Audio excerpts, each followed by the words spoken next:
Hi everyone, I hope you're well. My name is Alice and I'm a makeup artist based here in the UK.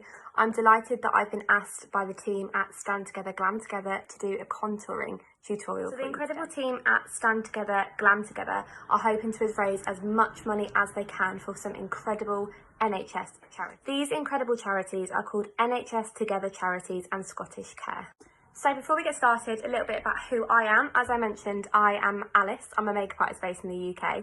I mainly work in the e-commerce, editorial side of makeup, but I also do a lot of bridal, dabble in a little bit of TV and film, and I'm also an educator.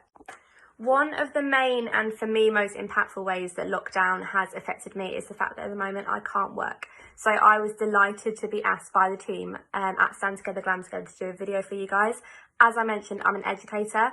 I really miss doing that. I'm missing everyone's lovely faces. I miss all my brides. So yeah, lockdown it's been tough, hasn't it? It's been really tough, but I hope today we can all have a get together, have some fun, and as we mentioned earlier, raise some money. So without further ado, let's get into the fun part, contouring. What is it? Why do we do it? Contouring essentially is a corrective technique. It's applying shadow and depth where we would want the skin to recede.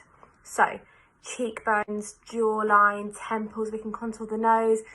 So contouring isn't just about the face though. You can contour your eyes, lips, you can even contour your body if you want. So my biggest tip when it comes to picking the right product to contour with would be deciding whether you want cream or powder. What I'm going to go through today is half cream, half powder, just to show you guys a little bit of a different method. When it comes to choosing your product, whether you work with a powder or cream, it's completely up to you. If you're new to contouring, I'd probably start with a cream. Easier to blend into the skin, but you can also buff your foundation back on top if you've made any slight errors and applied a little bit too much. Don't worry, we've all been there. When it comes to colour, make sure you're not picking anything too warm. You want to go for a bronzer, again, that's matte, but it's got a slightly cool undertone. So using a matte bronzer will allow you to obviously bronze up the skin, but to shape the skin also. You can then get that beautiful sheen on your skin that we all love nowadays from your blusher and your highlight. So a kind of foolproof contour method is going in a 3 on your face. So starting at the temples, down the cheekbones and down the jawline.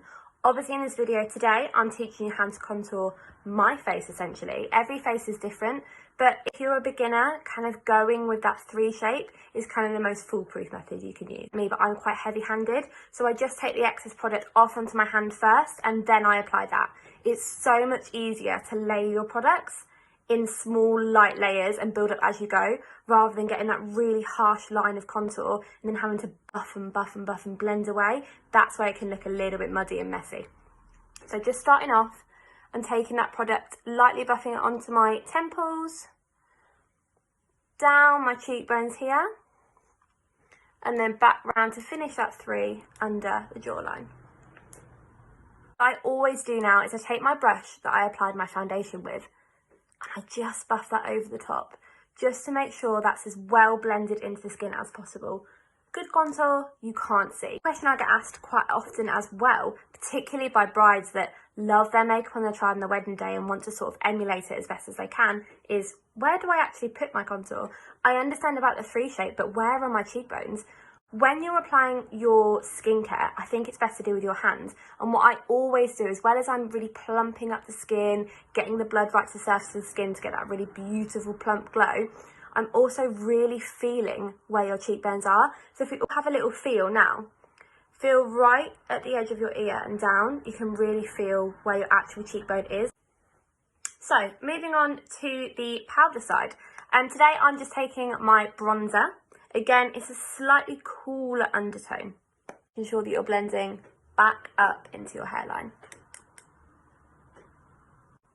So when it comes to nose contour, I don't often do it. I think it's quite easy to make the nose look slightly crooked or broken if done wrong. So if you are going to do nose contour, if you really do want to, make sure that you start right at the front of the brow and really gently buff that product down. Contouring doesn't have to stop there, guys. You can actually contour with your blush too. So for my cream side, I'm using Daniel Sandler watercolour blushes. Just taking a really small amount from my hand and applying that, just mainly focusing onto the apples of my cheeks, but blending that product up to follow my contour. So I'll just get a little bit closer now so you can see. This is where we're adding that lovely pop of colour and sheen, but we're also further contouring. Exact same steps for the powder side now. Working my brush in, tapping my excess off. Now whatever's left on my brush, I always just take across the forehead, down the nose and on the chin a little bit, just to kind of really spread that colour throughout the skin. Why do we highlight? Not only does it give you that really beautiful glow that everybody's after at the moment, but it also helps emphasise your contour. Wherever we've placed that contour, normally we would highlight. On my cream side, I'm applying a really small amount of the Kryland Shimmering Event Foundation. This is in the shade Golden Beige. This is a really, really beautiful liquid highlighter. My brow and on the top of my cheekbone. That's where you want to keep that shine. When you move your head in the light, again, everyone's face is different. Everyone needs highlighter in different places. If you're not sure, stand in front of natural daylight and move your head around. Where the sun naturally hits is where you can emphasise and place your highlight. A little bit of shine just in the centre of the forehead too. Now onto my powder side, I'm just taking one of my favourite powder highlighters, which is a MAC Mineralised Skin Finish in Soft and Gentle.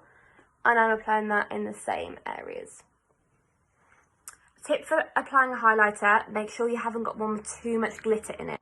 That can add actually a little bit of texture onto the skin rather than just sheen. So now moving on to the eyes, pretty much the same concept that we've used to contour our face. For the next step, all you're going to need is 2 brushes.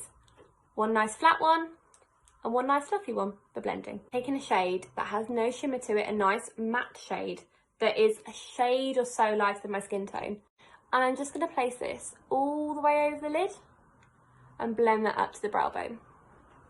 As a makeup artist that already has to carry my kit everywhere I go whenever I'm working, I like to have products in my kit that work for more than one thing. So I'm going to show you how you can use your bronzer for your eyes as well. Just going to apply that through the crease of my eye. I'm using my brush kind of like a wind wiper motions, just back and forth and blending. Making sure you're also blending up. Applying that bronzer shade through the crease of your eye adds depth and warmth. Now that we're finished with the eyes, the last step we're going to do is the lips. The trick that I always like to use to make the lips look fuller is, again, going back to my bronzer and a really small eyeshadow brush. This is the same ones I use for my eyes. I'm just going to work a tiny little bit of bronzer just underneath the lower lip. That's going to create a shadow, which is going to make your lips, in turn, look fuller. You want to make sure here you're not adding too much product. A really small amount of product does make the difference. Another little trick that I always like to do to make the lips look fuller is to apply a little bit of gloss just in the centre. Again, the same way that highlighting works, so it's going to draw the attention right to the centre of your lips. So guys, thank you so much for joining me today. I hope you all learnt something and enjoyed the video. I've had such a blast filming it for you. Remember, if you can, the main point of today, obviously bar having fun, is to raise as much money as we can for the incredible charities. So please do donate if you can.